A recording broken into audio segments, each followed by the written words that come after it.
Did anyone watch Tripping the Rift? It was a CGI show that aired on the Sci-Fi Channel for 3 seasons and was one of the most raunchy, horny, misogynistic shows I had ever seen. I am shocked! This woman is not a toy put on this ship for our sexual entertainment. She was put here for my sexual entertainment. Now, it aired back in 2004 to 2007, a very different time in society where a show like this would definitely get canceled almost immediately today.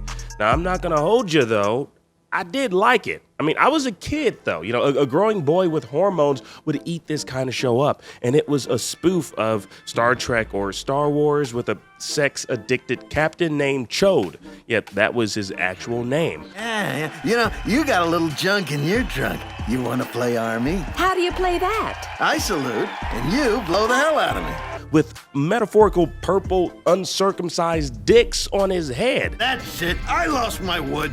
With an android named 6 of 9, obviously a riff on 7 of 9 from Star Trek Voyager, who was designed to be the sex slave of Captain Chode. Now, this Chode had a sex slave who was voiced by Playboy models Carmen Electra and then later on by Jenny McCarthy. Both 6 and Chode were overly sexual throughout the show, and there were quite a few spicy scenes with these two.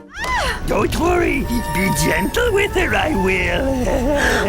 Planet Bele Loci, just up ahead. Ooh, is that the planet where the women screw each other while the men just watch and whack off? No, it's the resort planet with the continual sunshine on one side and continual darkness on the other. Oh, big deal. Rounding out the cast is the 3-boob Tanuk. Gus, sweetie, it's time for the entertainment news. Nancy O'Delta's on. Gus, sweetie? Since when are you so nice to Gus? Since he showed me how to plug my vibrator into the warp core. The sexually frustrated teenage reptile Whip. She said duty. I can't believe I almost missed that one. And the sexually confused robotic servant Gus. There's nothing worse than cold steel against a man's soft, warm dingle-dangles. What kind of pervert are you? How dare you? One of those men could have an undiagnosed hernia. Chode.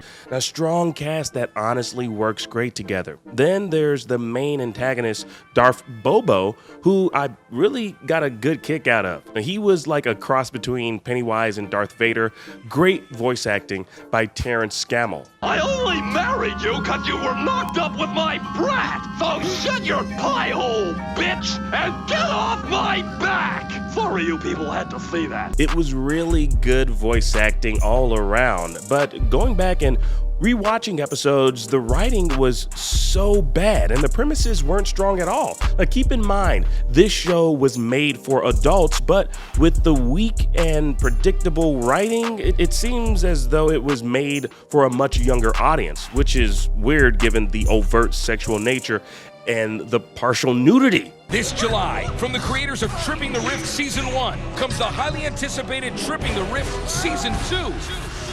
Double the lewdness. Women don't need brains, because a brain can't suck your whip. Double the crudeness. I screwed a robot to death and I'm still on the job. Quadruple the laughs. They're lesbians. They're not doing it for you. That's what they think. It's the show the TV Guide calls South Park in space. Tripping the Rift premieres next. And one of the funniest things about the show was that it was co-created by Chuck Austin. Now, if you don't know that name, you might be familiar with some of his other works, such as his time producing Steven Universe Season 1 and being the co-showrunner of She-Ra and the Princesses of Power. I know, right? That's a pretty drastic departure from the sexually explicit adult themes he was involved in the early 2000s. Freaking wild to know a creator involved with this. Maybe she's over there? Woo! Just some giant mysterious lady with enormous pink hair.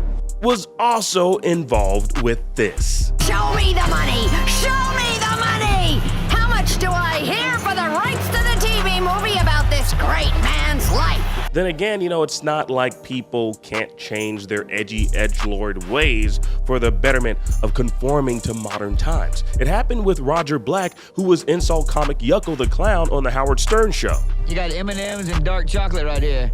Look at you. I want to put an apple in your mouth and shove me in the oven. So you play poker? Yeah, I play poker. Yeah, well, I call you the biggest, blackest, ugliest seen all day. Shut up, shut up, shut up! I'm Native American. Really? 100%. I bet your mom's a Navajo. I got a better job than you. Oh, yeah? How's things at the car wash? Now he's completely reformed and moved on to animation with Brickleberry, Paradise PD, and Farzad. So it's possible to change to fit within the mold of what's palatable in the wider culture. This was just a show that, I don't know, it really blew my mind, and I wanted to do this video for all the other folks that remember it so that you don't think it was like some weird fever dream. Please tell this man I am not gay. It actually happened, and you can go and watch all the episodes on YouTube right now. Just bring the paper towels, gentlemen.